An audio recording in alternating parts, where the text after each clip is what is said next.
Dumbest weapons in history. War between humans is bad enough, so it gets rather depressing when innocent animals are dragged into the mix. But honestly, animals have been used in warfare for ages. War elephants, attack dogs, carrier pigeons, bat bombs. Wait, bat bombs? Yep, bat bombs. Just one letter off from being a very nice, relaxing evening, the bat bomb is anything but. Dubbed Project X-Ray, the bat bomb was an experimental weapon developed by the United States for use against the Japanese in World War II. Initially thought up by a friggin' dental surgeon, no less, the bomb would work like this. You stuff a bunch of angry bats into a little canister. Mexican free-tailed bats to be specific. Why? Well, because they're small and cute, that's why. But they're also very fast, which is probably way more conducive to the task at hand. These flappy boys can soar through the air at around 100 miles per hour. Okay, fast bats. Cool, got it. But how are they bombs? Glad you asked. There were actually little bombs just straight up strapped to their chests, of course. Each bat was equipped with a tiny 1-ounce incendiary device, which was just a small pouch of napalm that would detonate after a timed delay. Who thinks of these now things? You have your explosives. Just cram them all into a small capsule and find a target. Easy enough, right?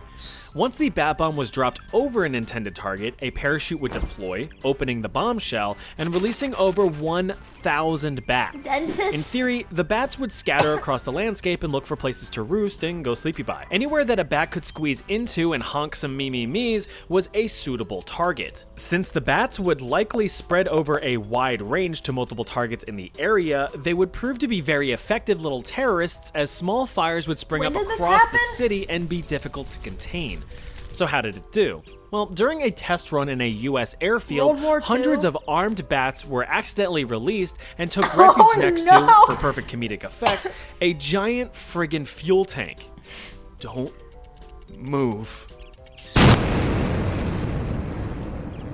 Though effective, Project X-Ray was cancelled because World War II ended before testing was fully complete. Maybe next time, fellas.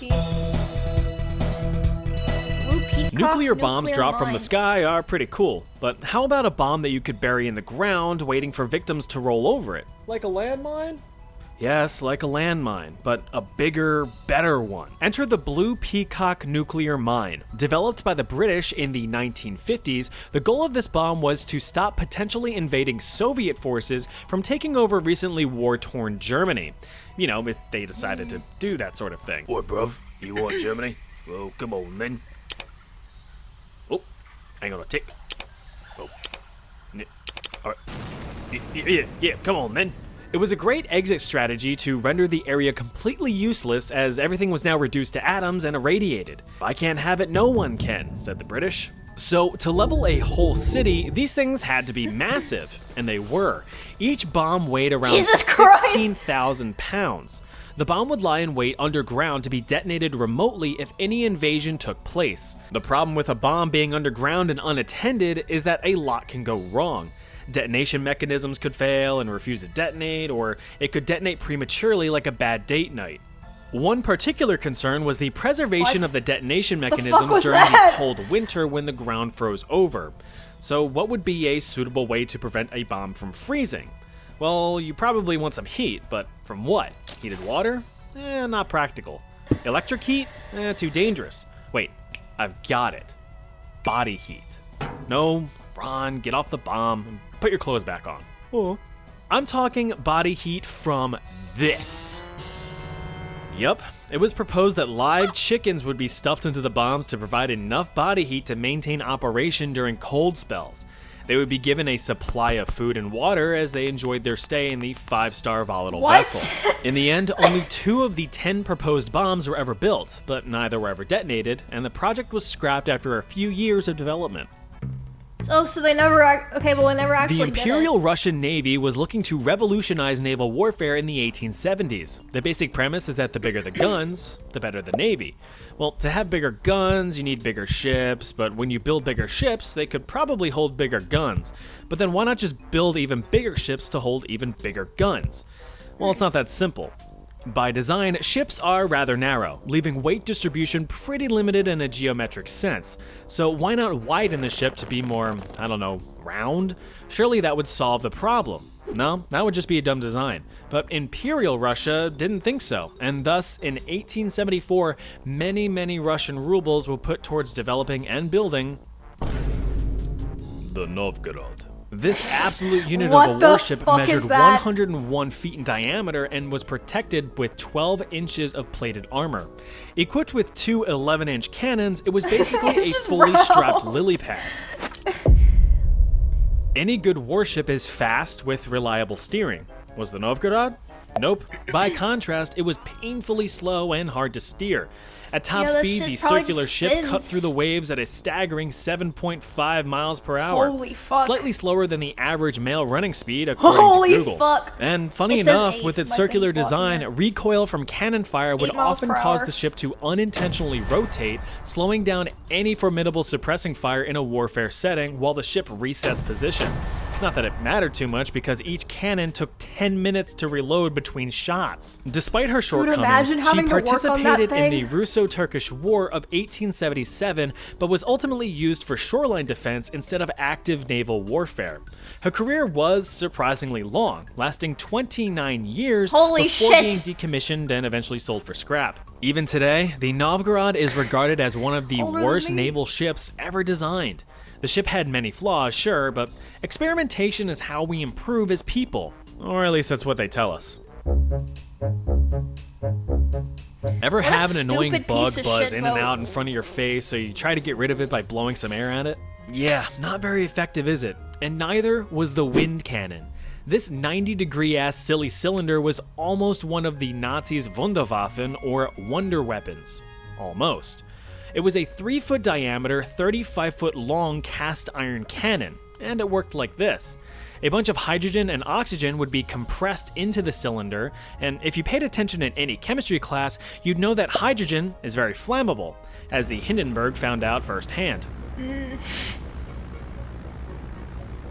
Oxygen, while not flammable, typically makes fire bigger, so if you compress the two gases together and ignite them, you're going to end up making a big kablooey.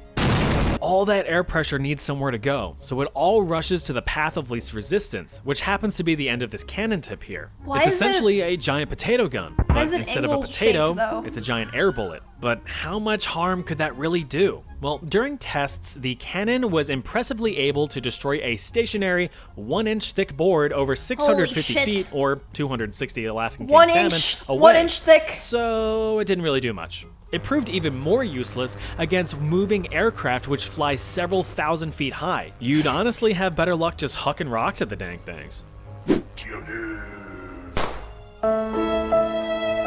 The cannon was only ever used in warfare once when it was installed on a bridge, and it didn't yield any significant results, which is why it's in this video.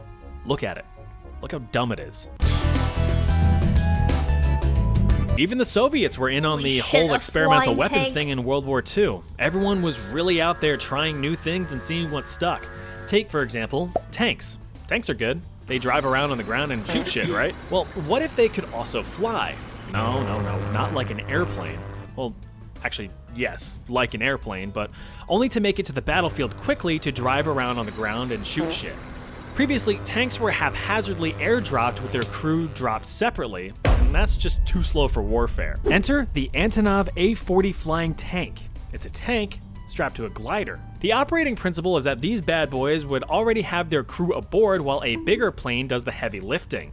Once approaching the battlefield, the plane would just dump its load, So it's releasing getting the glider towed? to the ground below. Once landing safely, the wings could be dropped and the tank could ride right into the heat of battle. Holy shit. The tank used It's in the so experiment efficient. was the Soviet T-60, a rather small light tank typically used for scouting.